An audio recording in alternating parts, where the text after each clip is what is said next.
They found them, pale, lifeless, totally drained of blood, hidden away in rooms nobody dared to go into.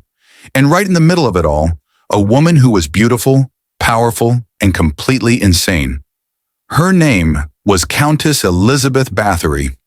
Some folks say she was the victim of a big conspiracy. Others think she was something way darker. Pause, thunder crashes.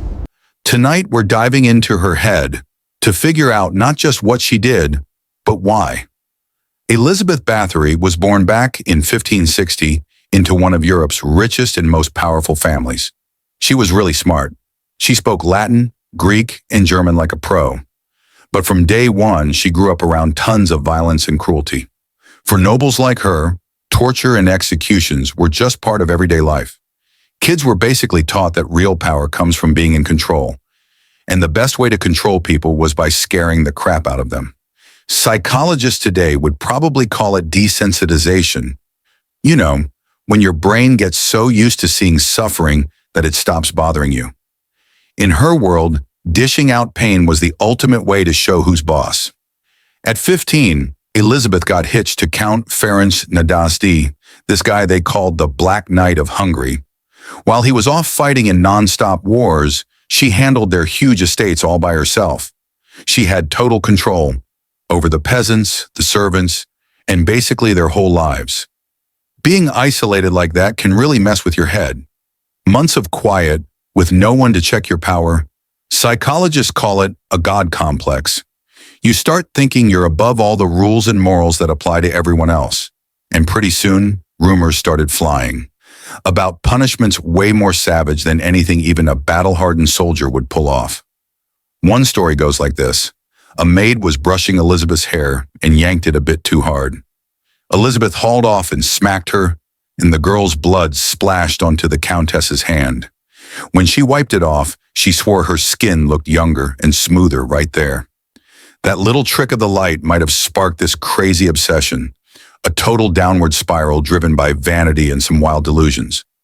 Historians figure she had something like narcissistic psychopathy, basically being super self-obsessed while not caring one bit about anyone else's feelings. To her, chasing beauty wasn't just being vain. It was like her key to surviving in that ruthless world. And blood?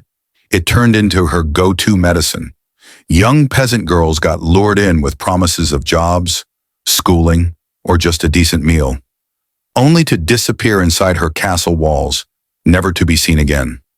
Later, witnesses swore she tortured them just for kicks, while others claimed she was experimenting, like she thought she could purify their souls by putting them through hell. Psychologists these days spot signs of sadistic personality disorder in her story. You know, where getting total control over someone else is what makes you feel truly alive.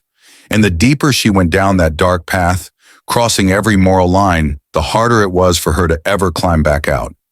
Power turned into a full-blown addiction, and like any addiction, it always craves more. Winter had pretty much eaten up the countryside around Choctych Castle, blanketing those stone towers in a freezing, dead-quiet hush. Snow was coming down in lazy flakes, floating across the courtyard like little white hints trying to cover up whatever the castle walls wouldn't spill. Inside, the servants hustled around, eyes glued to the floor, steps super quiet. Living there always felt like someone was watching your every move. That went double for Anna, this 14-year-old maid who'd just shown up a few weeks back. She was shy, super eager to do a good job, and followed orders to a T, but even she picked up on the weird vibe hanging over the East Wing. Folks steered clear of it. Even the guards stayed away, saying the air just felt off, like something bad was brewing. That night, Anna lugged a basket of clean linens down this long hallway, lit by flickering torches. The flames popped and snapped, stretching her shadow all wonky across the stone floor. As she kept going, she caught this faint sound, a soft creak, like a door easing shut way down the hall. She stopped dead. The torch behind her sputtered like crazy, almost dying out. Anna gulped, her throat tight. Her job was straightforward. Drop off the linens, head back to the servants' quarters before the Countess came strolling through. Easy enough, but the basket suddenly felt way heavier. The quiet got thicker, and the hallway up ahead The one heading to the Countess's private area seemed to pulse with the dark. She kept walking anyway. And that was it.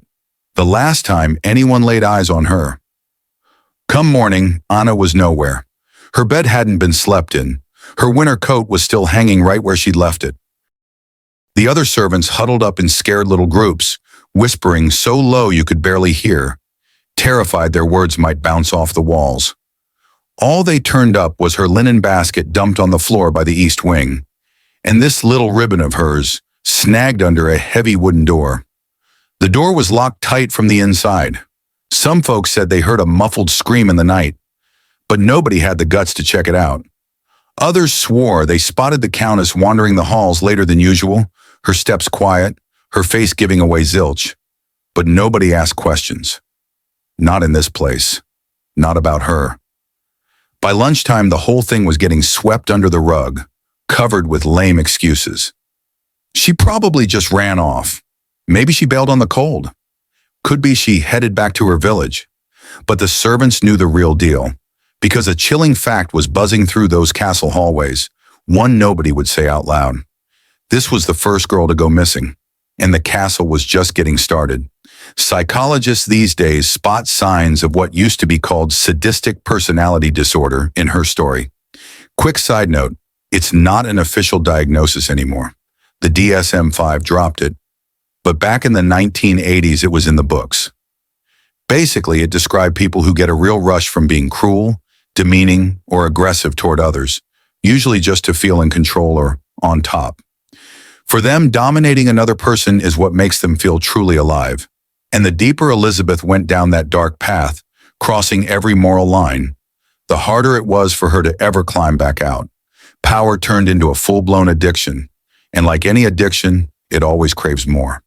Back in 1610, King Matthias II finally said enough and ordered a full investigation. When the soldiers busted into her castle at Choctych, they stumbled upon horror. Bodies everywhere, some hacked up bad, others hanging on by a thread, barely alive. They rounded up over 300 testimonies from folks who claimed to know something. But here's the real twist. A bunch of those so-called witnesses never actually saw the crimes with their own eyes. Some historians figure her massive wealth and the fact she was this independent powerhouse made her a threat to all the big-shot men around her. And spinning that vampire tale was the perfect way to take her down.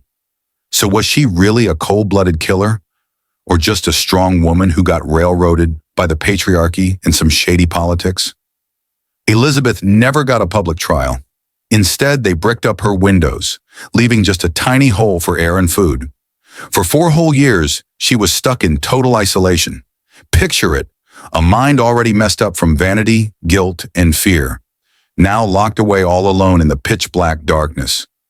A total mental breakdown was bound to happen. When the guards finally found her dead body in 1614, they said her face looked peaceful, maybe for the first time ever in her life. They say her face looked peaceful, maybe for the first time in her life. How could someone like her find peace?